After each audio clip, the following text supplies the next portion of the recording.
हम करते हैं यूनिफाइड पेमेंट इंटरफेस की, यानी जिसे हम और आप अमूमन आम लैंग्वेज में यूपीआई के तौर पर जानते हैं। अब इस्तेमाल करते हुए इसका हमें और आपको 10 साल का समय बीत चुका है। यानी अब आप अगर कहीं पर भी खरीदारी करने के लिए जाते हैं या फिर मैं भी कहीं पर अगर खरीदारी करने के लिए जाऊं तो पेमेंट करने के लिए जो सबसे आसान और क्विक तरीका मुझे लगता है जिससे जल्दी पेमेंट, सिक्योरली पेमेंट हो जाती है, वो है यूपीआई की। और आप लोग भी यूपीआई का इस्तेमाल बहुत ज्यादा करते होंगे, चाहे फिर आप सब्जी मंडी जाएं या फिर आप किसी बड़े बड़े मॉल, बड़े बड़े शोरूम में जाएं, वहां पर कोई खरीदारी करें तो आपकी जो पहली चॉइस होती है पेमेंट मोड की वो होती है यूपीआई। और इसी के 10 साल देश कर रहा है सेलिब्रेट। अब क्योंकि 2016 में इसकी शुरुआत हुई थी और आज ये दुनिया का सबसे बड़ा रियल टाइम पेमेंट सिस्टम बन चुका है। 2016-17 में सालाना यूपीआई ट्रांजैक्शन 1.78 करोड़ था, 1,78,00,000। फिर उसके बाद 2025-26 में ये 24,162 करोड़ तक जा पहुंचा। यानी कि 10 साल में इसमें करीब 13,000 गुना की बढ़ोतरी हुई है। और इस दौरान जो ट्रांजैक्शन वैल्यू है वो 0.07 ट्रिलियन से बढ़कर 314 ट्रिलियन तक जा पहुंची है। आज हालात यह है कि यूपीआई 11 देशों में ऑपरेशनल है, 11 देश इसका इस्तेमाल करते हैं। प्रधानमंत्री नरेंद्र मोदी ने भी यूपीआई के 10 साल पूरे होने पर एक्स पर एक पोस्ट किया है और वो लिखते हैं, एंड आई कोट, 10 साल पहले यूपीआई की शुरुआत भारत की डिजिटल पेमेंट यात्रा में एक बड़ा मोड़ साबित हुई। यूपीआई का दायरा और पहुंच ऐसी है कि हर भारतीय को इस पर गर्व होना चाहिए। उन्होंने लोगों से अपील करते हुए लिखा कि सभी अपने यूपीआई अनुभव के बारे में बताएं और ये भी कि इससे उनकी जिंदगी पर क्या असर आया है या उनकी जिंदगी पर क्या असर इसका डाला गया। उन्होंने कहा कि यूपीआई सिस्टम का शुरू होना भारत के डिजिटल पेमेंट इतिहास का सबसे बड़ा डिसाइसिव मोमेंट रहा है। वो एक्स पर ये भी लिखते हैं कि 1 दशक पहले यूपीआई की शुरुआत हुई थी और ये भारत की डिजिटल पेमेंट यात्रा में अब तक का सबसे बड़ा फैसला साबित हुआ। यूपीआई के व्यापक पैमाने और पहुंच पर हर भारतीय को गर्व महसूस होना चाहिए। अब ये भी समझ लेते हैं कि आखिर भारत के लिए ये इतनी बड़ी उपलब्धि क्यों है। इसे डेमोक्रेटाइजेशन ऑफ पेमेंट माना जाता है। यानी यूपीआई से पहले डिजिटल बैंकिंग, जो कि कुछ चुनिंदा शहरी और पढ़े लिखे लोगों तक ही सीमित हुआ करता था, यूपीआई ने स्मार्टफोन और क्यूआर कोड के जरिए इसे एक रेहड़ी पटरी वाले और छोटे व्यापारी से लेकर बड़े शॉपिंग मॉल्स तक सभी के लिए बहुत आसान बना दिया। बिना किसी एडिशनल चार्ज या फिर कॉम्प्लेक्स प्रोसेसेस के आम नागरिक भी बैंकिंग सिस्टम से कनेक्ट हुआ और यूपीआई के जरिए हर दिन होने वाले छोटे छोटे भुगतानों ने सेलर्स का एक प्रामाणिक फाइनेंशियल फुटप्रिंट तैयार किया है। इसका मतलब यह है कितनी पेमेंट आई, कितनी पेमेंट गई, इसका एक डिजिटल प्रूफ होता है।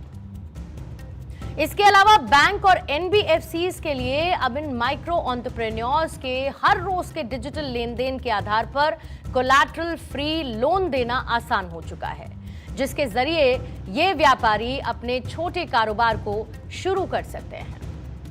बहुत बड़ी उपलब्धि है। अगर 10 साल पहले आप चिदम्बरम जी का आज भी बयान याद कीजिए संसद में, उन्होंने कहा था कि ठेला वाला ये यूज करेगा, आज उन्होंने ही अपनी असलियत देश के सामने रख दी। ये बहुत बड़ी उपलब्धि है। यूपीआई देश की शान है, देश की जान है, देश का सम्मान है। किस प्रकार से यूपीआई के 10 साल में आज मात्र भारत तक सीमित नहीं है, पूरे विश्व में यूपीआई फैल रहा है। ये मुझे लगता है देश की सरकार की बहुत बड़ी उपलब्धि है और यूपीआई से देश ने साबित कर लिया कि जो कैशलेस की जो बात थी सिर्फ बात नहीं थी, उसको हकीकत में उसको उजागर करके दी। ब्लैक मनी और इनफॉर्मल कैश ट्रांजैक्शंस पर लगाम लगाने में यूपीआई ने एक बड़ी भूमिका निभाई है। हर लेन देन का डिजिटल रिकॉर्ड होने से टैक्स बेस बढ़ा है और जाहिर बात है कि अर्थव्यवस्था में एक पारदर्शिता, एक ट्रांसपेरेंसी आई है। इसके अलावा सरकारी योजनाओं के डायरेक्ट बेनिफिट ट्रांसफर में भी डिजिटल इकोसिस्टम ने बिचौलिए को खत्म कर दिया है। यूपीआई ने भारत में एक नए फिनटेक इकोसिस्टम जैसे कि फोन पे, पेटीएम, गूगल पे, क्रेड जैसे इंटरफेस को भी अवेलेबल करवाया।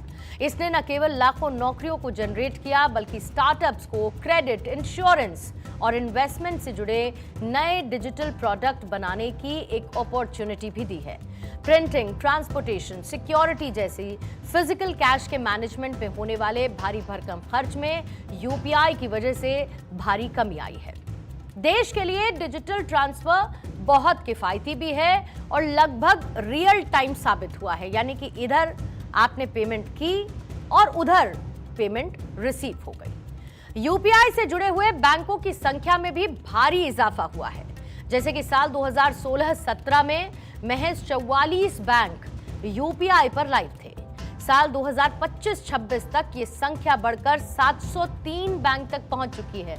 44 से 703 बैंक्स तक हम पहुंचे। मतलब ये साफ है कि छोटे और ग्रामीण बैंक भी इससे जुड़ते चले गए हैं। दरअसल भारत ने यूपीआई को किसी एक निजी कंपनी की मोनोपोली के रूप में डेवलप नहीं किया, बल्कि इसे डिजिटल पब्लिक गुड के तौर पर पेश किया गया है। यानी आधार, जनधन योजना और यूपीआई के इस त्रिकोण यानी कि जैम ट्रिनिटी ने दुनिया को यह दिखाया कि कैसे सरकारी इंफ्रास्ट्रक्चर पर प्राइवेट कंपनीज एक साथ आकर एक बड़ा और ट्रांसपेरेंट प्लेटफॉर्म खड़ा कर सकती हैं, डेवलप कर सकती हैं। आज भी कई वेस्टर्न कंट्रीज हैं जहां पर क्रेडिट और डेबिट कार्ड के लेन देन पर 2% से 3% तक का एमडीआर लगता है, जबकि भारत में आज भी यूपीआई पर ट्रांजैक्शन की लागत फिलहाल 0 है। अब अच्छी खबर यह है कि यूपीआई सीमित नहीं है, बल्कि भारत का यूपीआई अब एक ग्लोबल ब्रांड बन चुका है। ये आज मैं यूपीआई के विषय में बता रहा हूं क्योंकि 10 वर्ष पहले जब मोदी जी ने इसी यूपीआई के विषय में बताया था तो कांग्रेस ने मखौल उड़ाया था। मैं आज उस मुखौटे को, उस मखौल को उतार रहा हूं कि देख कहां हम पहुंचे हैं। World's largest real time payment system. इस फाइनेंशियल ईयर 25-26 में कितना ट्रांजैक्शन हुआ होगा? 24,162 करोड़। 1.78 करोड़ से 24,162 करोड़ 13,000 टाइम्स बढ़ा है। चिदम्बरम साहब, in your part of the country or in my part of the country, in every part of the country, the amma who is sitting to sell the vegetable is more smart than Rahul Gandhi. तो यानी कि UPI ने सिर्फ देश में अपनी जगह को मजबूत नहीं किया बल्कि विदेश में भी अपनी पोजीशन को स्ट्रेंथन किया है। जैसे कि सिंगापुर में चलता है पे नाउ। इसके अलावा United Arab Emirates, France, Sri Lanka, Nepal और मॉरिशस जैसे देश, कई ऐसे देश हैं जहां पर यूपीआई की सर्विसेज या तो शुरू हो चुकी हैं या फिर उनके लोकल पेमेंट सिस्टम के साथ इसे इंटरलिंक किया गया है। इंटरनेशनल मॉनेटरी फंड और वर्ल्ड बैंक जैसी इंटरनेशनल इंस्टीट्यूट्स ने भी भारत के इस डिजिटल पब्लिक इंफ्रास्ट्रक्चर को अप्रिशिएट किया। साथ ही जो दूसरे डेवलपिंग कंट्रीज हैं वो इसे अपनाने की सलाह ली है उन्होंने। आईएमएफ के मुताबिक 2025 में global real time payment transaction volume में यूपीआई की हिस्सेदारी, उसकी पार्टनरशिप करीब 49% थी, जो कि लगातार बढ़ती ही जा रही है। जाहिर बात है कि यूपीआई के सिंपल यूजर इंटरफेस यानी कि जो क्यूआर कोड है और फिर उसके बाद पिन जो है उसने भाषाई और एजुकेशनल बैरियर्स को तोड़ दिया है। जो ग्रामीण भारत है उसमें महिलाओं से लेकर बुजुर्ग ने भी इस टेक्नोलॉजी को बहुत आसानी से अपनाया है, जिससे उनका फाइनेंशियल कॉन्फिडेंस भी बढ़ा है। यही वजह है कि यूपीआई के 10 साल की ये पूरी जर्नी, ये पूरी यात्रा साबित करती है कि जब सही विजन, मजबूत डिजिटल इंफ्रास्ट्रक्चर और पब्लिक एक्सेप्टेंस एक साथ मिल जाते हैं तो बदलाव कितना व्यापक हो सकता है। ये उपलब्धि केवल एक टेक्नोलॉजी की जीत नहीं है, बल्कि देश के हर उस नागरिक की जीत है जिसने अपनी रोजमर्रा की जिंदगी में इस बदलाव को बहुत आसानी से अपनाया है।